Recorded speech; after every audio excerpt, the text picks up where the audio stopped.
question to the Honorable Home Minister. When he was the Home Minister of Gujarat, he had been arrested, sir. Whether he took the morality of that point of time.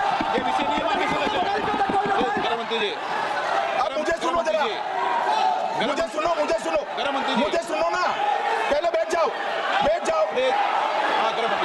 माननीय अध्यक्ष जी, मैं record clear करना चाहता हूं। मुझ पर झूठे आरोप लगाए तब अरेस्ट होने के पहले मैंने नैतिकता के मूल्यों का हवाला देकर इस्तीफा भी दिया और जब तक मैं कोर्ट से निर्देश नहीं हुआ कोई संविधान पद मैंने स्वीकार नहीं किया। ये क्या सिखाते हैं नैतिकता में?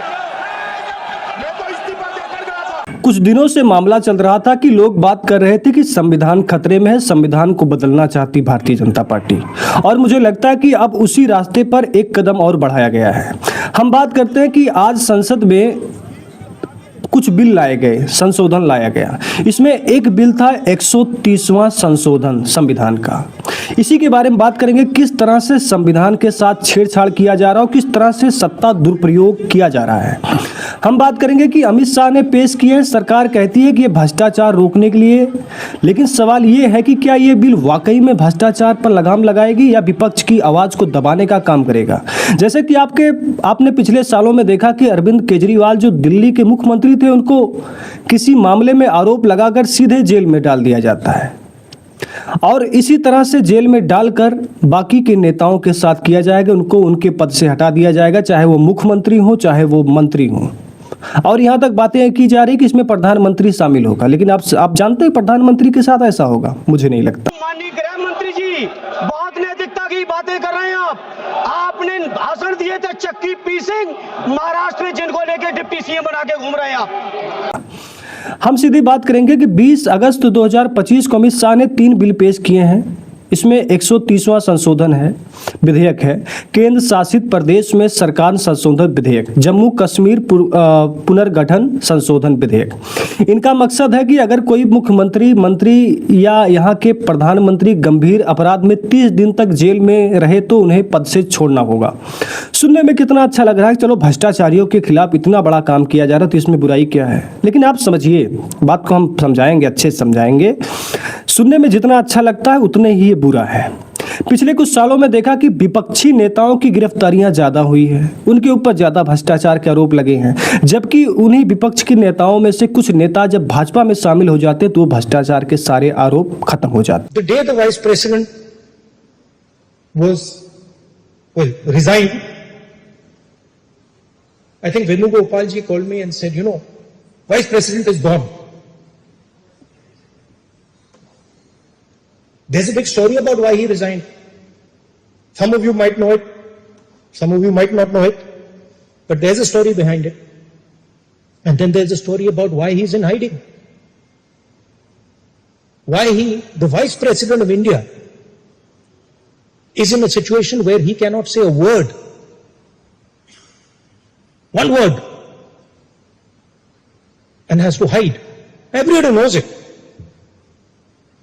Suddenly, the person who used to burst forth in Rajya Sabha has gone silent, completely silent. So this is the times we are living in. Rahul Gandhi Bihar में है, एसआईआर को लेकर काफ़ी बड़ा मुद्दा बन रहा है, और मुझे लगता है कि इसी मुद्दे को दबाने के लिए ये एक नया मामला लेकर आया गया है। और ये जब पास हो जाएगा, जैसे ये वक्फ का बोर्ड पास हुआ, हालांकि सुप्रीम कोर्ट ने इसे भी बताया नहीं कि इस मामले में आगे क्या होने जा रहा है। अब सवाल ये है कि अगर भ्रष्टाचार रोकना ही मकसद है तो बीजेपी के नेताओं पर इसका क्या असर होगा। असम के मुख्यमंत्री हेमंत बिस्वा शर्मा पर सरदा चिट फंड मामले में गंभीर आरोप थे। बीजेपी में शामिल होने के बाद जांच कहां चली गई, कौन जांच क्यों नहीं कर रहा है, क्या अमित शाह को ये दिखाई नहीं देता? और अमित शाह ने खुद बयान दिया था, अरे यार छोड़ो, जाने दो इसको। लेकिन अब केंद्रीय मंत्री विपक्ष का आरोप है कि बीजेपी में शामिल होने के बाद नेताओं के फाइलों को ठंडे बस्ते में डाल दिया जाता है। हटाओ यार, अभी अब अपने साथ हैं तो क्या इसमें कार्रवाई होगी। तो क्या ये बिल सिर्फ विपक्ष को निशाना बनाने के लिए और उनकी आवाज़ को दबाने के लिए लाया जा रहा है, जबकि अपने नेताओं को बचाने का खेल चलता चला जाता है। रवीश कुमार ने अपने एक पोस्ट में कहा था कि चुनाव क्यों रो रहा है, रवीश कुमार ने अपने एक पोस्ट में कहा था कि चुनाव क्यों करा रहे हैं, प्रिंट कमान दीजिए और रिजल्ट छाप दीजिए। क्या ये बिल उसी दिशा में एक कदम नहीं है जहां विपक्ष के आवाज को दबाकर सत्ता को और मजबूत बनाया जा सके और सत्ता में बना रह जा सके।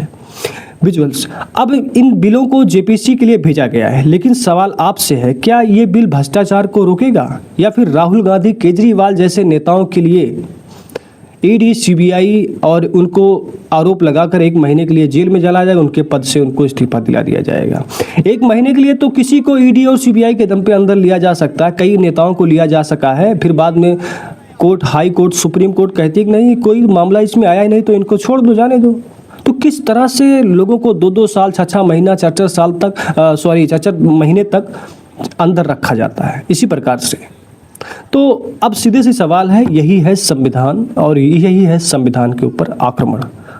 आपकी जो राय है कमेंट में ज़रूर बताइएगा, क्योंकि बड़ी हिम्मत करके ये वीडियो बनानी पड़ी, वरना एक समय ऐसा भी आएगा जब हम ये वीडियो भी नहीं बना सकते और आपको बता भी नहीं सकते। धन्यवाद, नमस्कार।